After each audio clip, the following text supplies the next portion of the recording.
ladies and gentlemen, welcome to game number 1, match number 1 of the ASL Vanguard round of 32, Group D. This player is spawning in the top left corner. I believe he's representing himself, but I do believe he has a team. I'm not sure what it is, but we'll figure that out afterwards. It is the Purple Terran player, noMADe. Whoa, that was intense. And his lovely opponent in the bottom right-hand corner, pardon me, playing the blue Protoss race, representing IDGI, which I'm very sorry, I do not know what that stands for. We will know shortly, as Tempo is saying.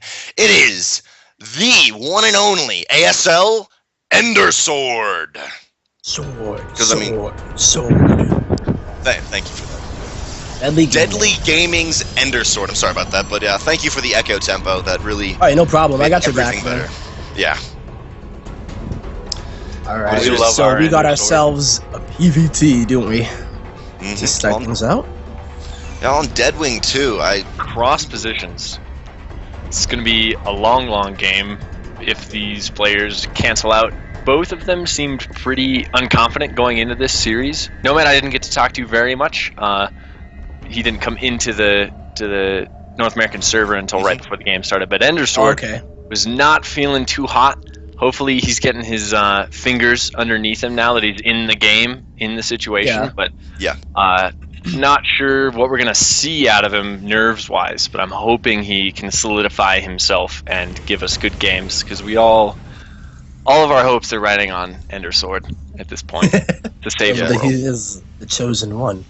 Most definitely. EnderSword has not got through the round of 32 in Vanguard League, but as always, we have to believe. The only way to make it there is to believe. If you don't believe, you're screwed from the start.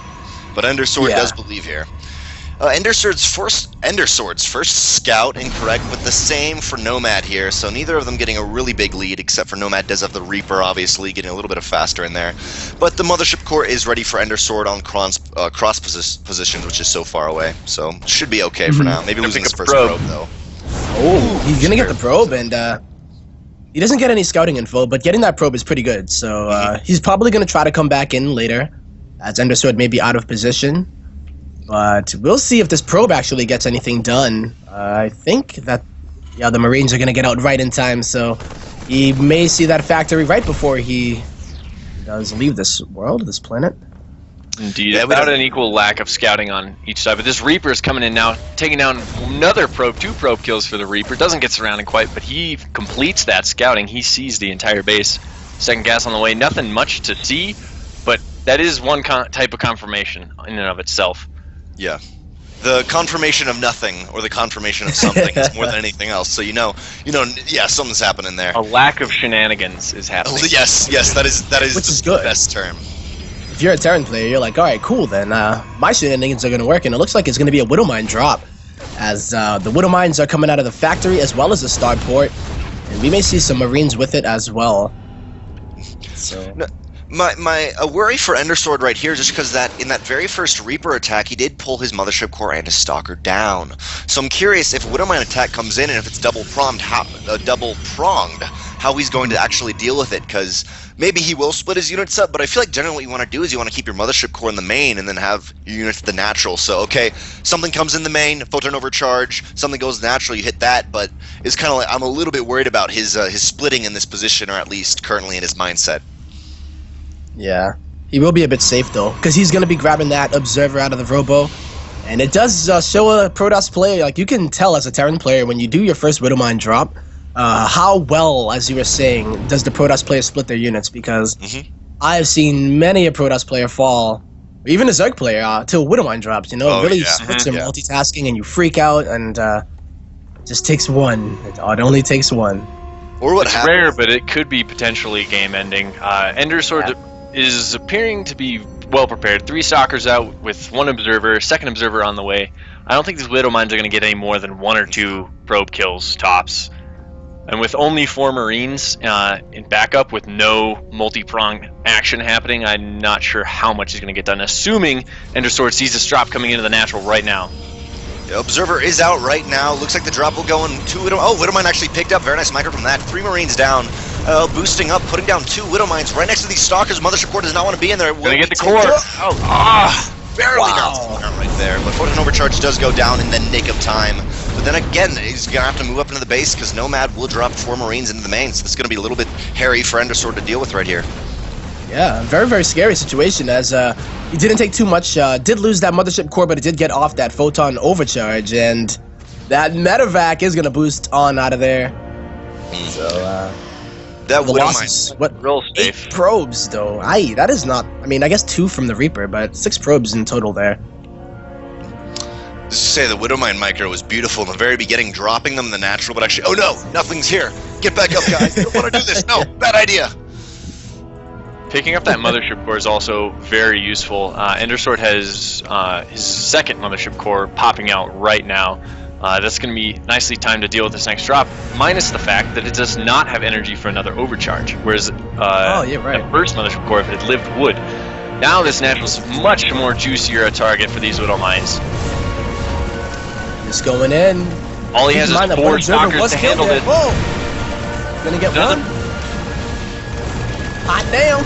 Looks like in the main there is 4 Marines dropping, picking up probes one by one, but at the natural, looks like there will be one Widow Mine shot that did get off. Another one picked off by this 4-Stalker hit squad right here. But right now the Observer not quite in the position he wants it, but still at the main. EnderSword has lost so much. So far, 24 workers down to 4 Marines, and these 4 Marines should get out of here, actually, just barely. Oh, beautiful. 7 health left on that Medevac. And at the natural, still that Widow Mine that has not been taken out. And, oh, dear. Oh, he goes for the 1 probe. That was very scary. That almost was not good. That could have been really bad, but I mean, it already has been bad here for Ender. He's been holding on, but holding on is not what you want to do right now when noMADe is getting a 3rd command center of his own. Combat Shield is on the way, and also his +1 upgrade. So his economy, it's not like he's doing all this off of 2 base and then just saying, all right, I'm just going to do a big 2 base push. He's planning to get very, very aggressive economically and just skyrocket in supply if he's able to keep this up. Yeah, noMADe's about to land his 3rd base. Combat Shield's just finished. Stim is 25 seconds away. He's looking to put the hurt on. He actually managed to get 15 kills with that original drop, those 4 Marines. Had 15 kills between them, 3 on the Widow Mine and the natural. EnderSword is really hurting, and he had a safe opening. He shouldn't be taking that damage. And he does not have a tech or economic gamble to pull off and ride off into victory here. He is behind in every conceivable way, which really, really hurts in PvT. My only question for EnderSword in this situation is he is behind, and that's also his tech is behind. So normally when you see a Protoss player in PvT tech behind and they haven't got their robotics bay up yet, they have to go into Immortals. But we see from noMADe from the very, very, very early on going heavy Marine because he only had the branch with the reactor. So even just as you were saying, just very much behind even an army supply, unless there's some great micro, but there's not even a warp prism. I mean, he's going for attack right here, but what can he really do with even this composition? You talk about how we're looking for great micro. Problem is that EnderSword doesn't really have any units that the Stalkers don't have blink, the Zealots don't have charge, Immortals can't dance around other than with /dance. This attack's gonna fall flat on its face here. It's good. Oh, and the noMADe has a huge concave. Too much. GG, noMADe taking game 1 in this best of 3.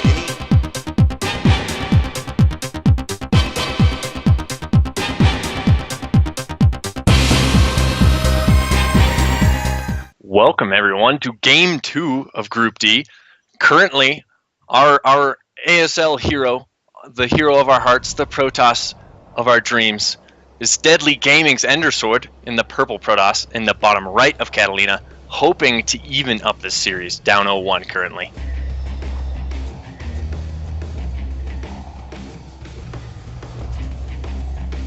His opponent, spawning directly north to him, is going to be that red Terran player from Heaven vs. Hell Gaming. It is noMADe. No echo? I was totally expecting that echo right there. I was pumped to hear the echo. I'm a tease. You're expecting it. Can't give it to us all the time. Exactly. Yeah, you're right. We don't want to spoil ourselves. As Tempo was saying before the game, we're a little bit worried here for Ender just because of noMADe's Reaper play style he showed in the very first game. It looks like he's doing exactly that to start it off, not even bothering with any sort of wall and shenanigans. You know, I'm gonna throw the bunker or the barracks down right when I get it and going for it. So definitely looks like we're gonna see this early aggression out of noMADe.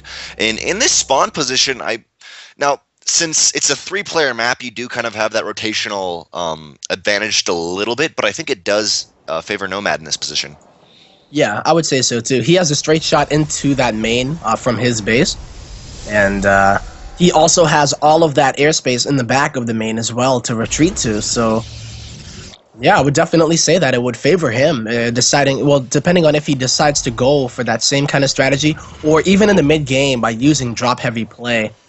You know, this probe's actually going to distract the Reaper for a minute. He's going to die, which you don't really want to lose a probe to the Reaper anyway, but that probe, the Reaper's not getting a scout off. Once again, not too much for him to see in the main of EnderSword, but he's going to come in and get it done.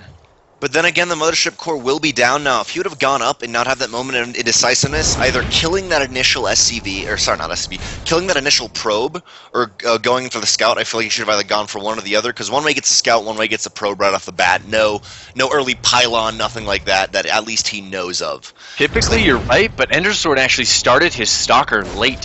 This Stalker's only halfway done. If you remember last game, this Stalker was out and ready to go before the Reaper ever even made it into the base. This Stalker was way late.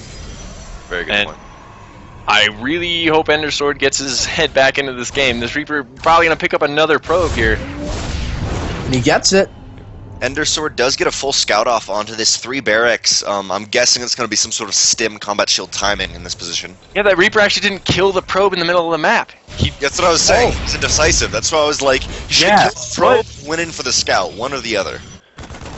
Yeah, I didn't realize he didn't kill it. I watched him start. He's still alive, actually. Look at him. He's juking and jiving through the main, and he might even get away because, well, no, I think the Reaper. There's 2 Marines at the natural. Yeah, that's what I was talking about, though. Is like I felt like either he's a little bit indecisive there, and one of the big things in StarCraft is being decisive, even if it means I'm going to go. He's gonna get away, and it will get it. Well, that is a way better scout than any Protoss has any right to ever ask for in a standard EVT. Oh, yeah, that fancy probeness right there. And it worked out for him too, so he gets that Reaper. But the Reaper did get the scout that it needed. That was the second time that it went back in, so it probably assumed that it was gonna die, but it didn't see any tech, and now EnderSword is gonna drop down that Robo once more. It is a bit later, but he did go for his expansion as well. But you look at noMADe as already starting to mine from his natural, and is getting ready for this really strong push that would at least force out a photon overcharge. Yeah, currently it's 26 workers for EnderSword to the 31 of noMADe, so noMADE definitely has a little bit of a lead in economy. 2 orbitals with mules. EnderSword is finding himself very behind, opening so timidly. This isn't even really safe. I mean, he's timid at this point. And in a scan in the main, noMADe is feeling comfortable right now. He's perfect preparing scan. His stim and combat shields come up soon.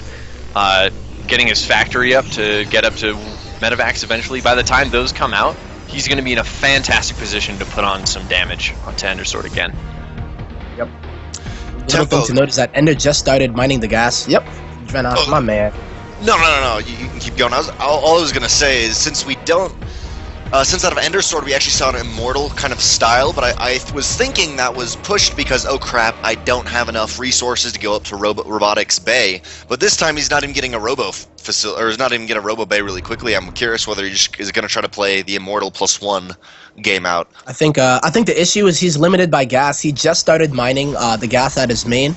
He was mining around like a lot on the minerals, but this is going to force out a photon overcharge out of Ender, and.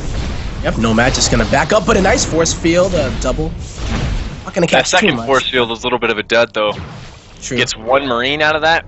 That's the problem is as soon as that photon overcharge expires, he's gonna have a second one, and that's great. That's a lot more time for EnderSword to prepare. But in that time, noMADe is landing his starport on his reactor. He's gonna have medevacs on the way. Concussive shell and combat shields are both started and about to finish. Yeah, at least +1 weapons also started for noMADE, so definitely is planning on being extremely aggressive. But as you were saying, just in the first game, EnderSword, he split up to deal. Actually, he didn't really split up even in the first game. He basically just protected his natural, and his main went down. Yeah. Yeah. And he's so far behind the supply. Huge supply block just a few seconds ago for about 20 seconds for EnderSword. He's down 21 supply currently. Even on bases, but way down in workers. noMADE is looking to macro his way to an easy victory here. EnderSword needs to get something going. Robo Bay going down. There is something. Yeah. noMADE is playing this so textbook, though. We haven't seen anything really fancy this game, although we saw the Widowmine in the first one. This is textbook TVP here. You know, you force out the Photon Overcharge, and if your opponent is playing too greedy, you can get a lot of probes. But he just forced out the Photon Overcharge, went back home, continued with his upgrades, and then he's going to go in for another push, or even looking like a drop is going to be going into the main. Dual pronged. How will EnderSword deal with this one?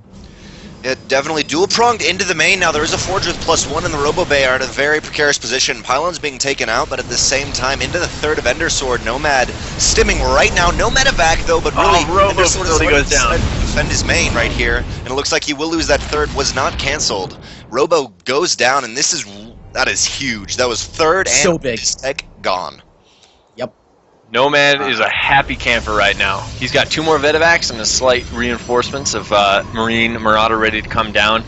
And as soon as noMADE feels like running in and killing EnderSword, I feel like that's what's going to happen. EnderSword can't make Colossus right now because his Robo facility died. That is the biggest thing that we need to note here. So is it even going to be like a double Robo to try to make up for that, or Twilight coming down, but the double drop is prepared. There it is. Photon Overcharge, the main just ended. noMADE just missing his timing window. He had those selected right before it ended. He's going to drop that as soon as he remembers that that's there. Moving into the main, though, EnderSword knows something up. Now, like I was saying in the first game, I'd love to see Army at Natural, Mothership Core in main. Period. I feel like that, or at least Mothership Core halfway through. I think that'd be a lot better of a position to hold this. Here it comes. Yeah. He's probably going to get +1 attack. Oh, that is so big, and that Twilight is under, well, it could be under fire very shortly. And we were talking about this earlier, that airspace in the back allows those medevacs to hang out there, and if he's not careful, there is no blink. So that medevac is, not going to get those Marines, but you can spare them at this moment for it to lose. Moving to the natural right now. 4 medevacs, a lot of Marines Marauders. There's the stim. Yep, there is no Photon Overcharge. Stimming forward from noMADE, having a very, very nice concave here. Now there is no charge. Some force field is having to go down, but also same time in the main. Marines only very small force, targeting down actually the Nexus. And just with the army in the natural being decimated, no Colossus to actually really complement these force fields. The main is dying. The army is dying. EnderSword's chances in this game are dying quickly. As the Bio stepped in, stims down 1 Immortal, stimming down a 2nd Immortal. Probes are running, but they have nowhere to go. That's GG. GG. noMADE showing us some really solid TVP. That's a very scary Terran that we're looking at here, man. I'm not going to lie, you know, all those macro did slip in the end parts. It was more so about the execution and just how textbook, like, that was literally textbook TVP. Split my opponent apart. How is he going to deal with it? I know that I've peeled him apart in game number 1, so hey, you know, don't fix what's not broken. And he did incredibly well in both of those games.